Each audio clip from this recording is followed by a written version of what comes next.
मय्या वेश्य मनो ये माम नित्ययुक्ता उपासते श्रद्धया परयोपेताः ते मे युक्ततमा मताः।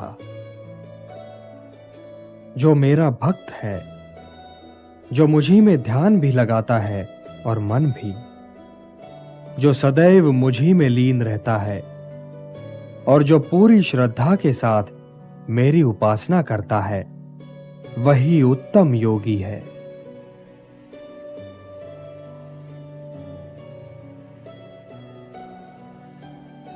इसलिए हे पार्थ, मेरी भक्ति श्रेष्ठ है।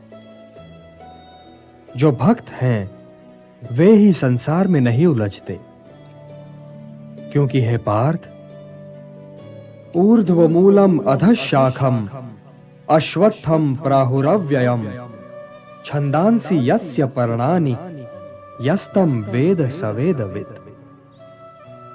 हे पार्थ, ये संसार तो मानो पीपल का वृक्ष है, जिसकी जड़ें ऊपर की ओर हैं और शाखाएं नीचे की ओर।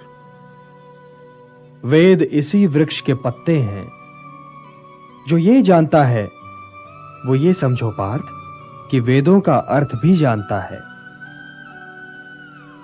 इस वृक्ष की शाखाएं ऊपर नीचे सारी ओर फैली हुई हैं, जिनका परिपोषण किया है प्रकृति के तीनों गुणों ने, सतोगुण, रजोगुण और तमोगुण। इसकी जड़ें मानव समाज में बहुत गहराई तक फैली हुई हैं।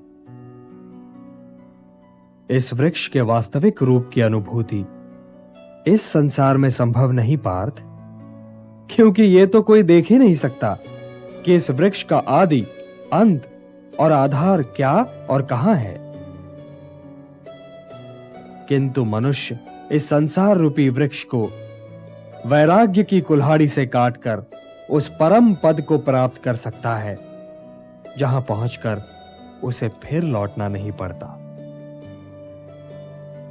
और हे पार्थ, वैराग्य निहित स्वार्थ के त्याग का नाम है।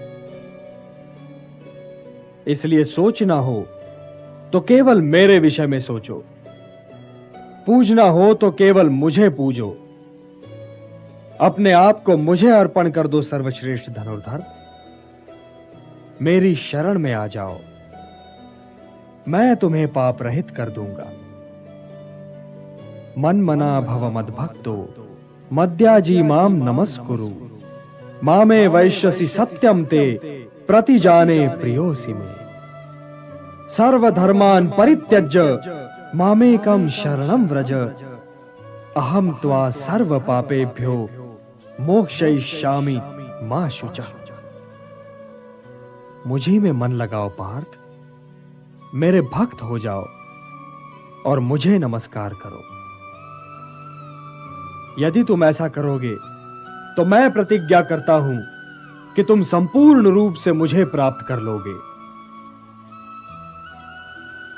सारे धर्मों को त्यागो पार्थ और मेरी शरण में आ जाओ।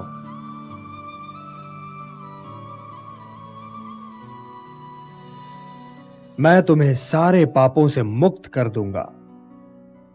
इसलिए शोक न करो धनंजय, शोक न करो। हे प्रिय, हे भक्त, मैं ही कर्म, योग, भक्ति और ज्ञान का चरम बिंदु और परम लक्ष्य हूं। इसलिए योगी की भांति निष्काम कर्म करो। चिंता न करो पार्थ, चिंता न करो।